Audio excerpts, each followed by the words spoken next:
Hi everyone, this is Learning with Mr. Q. This video is part of a series on the grade 4 through 5 Math FSA types of questions. So keep in mind that I'm not focusing on the content, on how to solve these problems. I'm just really trying to help 4th graders and 5th graders, if they're taking the Mathematics Florida Standards Assessment, how to answer the different types of questions that they might see. And so now this video is looking at the 5th type of question. There's 7 different types of question. This one is on editing task items. And so for these types of questions, you want to choose the correct answer choice to fill in each blank or box in a sentence or sentences. And so you want to be sure to respond to each of the editing task blanks or boxes in the item. And so let's look at the first one. It says complete the sentence by selecting the correct number for the blank, fill in the bubble before the number that is correct. And so it's almost like a fill in the blank, but there really isn't a blank. There's kind of like some answer choices that they're giving you.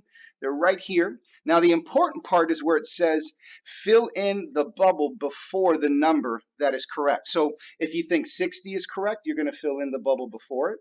If you think 6 is correct, you fill in the bubble before that one. If 5 is correct, you fill in the bubble before 5. And if 10 is correct, you fill in the bubble D here. Okay, so let's go ahead and look at this question so that you can see how that looks. Amy went to Home Depot and bought 3 buckets. Each bucket cost $2, and Amy spent, and so here are our choices, Amy spent $60, $6, $5, or $10 for all 3 buckets. So when you go through the process of figuring out the answer and you see that she has 3 buckets that are $2 each, well, the answer is 6, so the bubble right before it would be B. And again, make sure you're not putting marks on the other bubbles because that will confuse the whoever's scoring, or if it's a machine that's scoring it, they might just think that you're actually putting that as a possible answer. Now let's take a look at another one.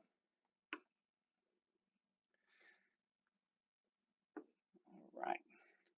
So here we're looking at 2 figures shown are measured in centimeters, and then they give us the unit of measurement, which is centimeters, and in the parentheses they just kind of have it there in abbreviation form, cm. And so I can see my 2 figures with the measurements around them. And so the question or the directions say complete the statement about the 2 figures. For each box, fill in the bubble before the word or phrase that is correct. And so as I'm reading the sentence, I just want to plug in the word or bubble of the word that would complete the sentence or make the statement completely true. So the shapes are both rectangles, rhombuses, or squares. And so when I look at the 2 shapes, I see that they're both rectangles. And then the explanation, the reason why I selected that is because all the angles in each shape are right angles, or all the sides in each shape have the same length, or all the sides of each shape are made of straight lines. And so the correct answer here would be A. That would be the right explanation why I selected rectangles. But the point of it is you just want to make sure you're just plugging in the answers that would make the statement completely true. So you want to have an answer for each box or each spot that has some multiple choice questions there for you to shade in. Okay, so I hope that helps. Thank you so much for watching Learning with Mr. Q.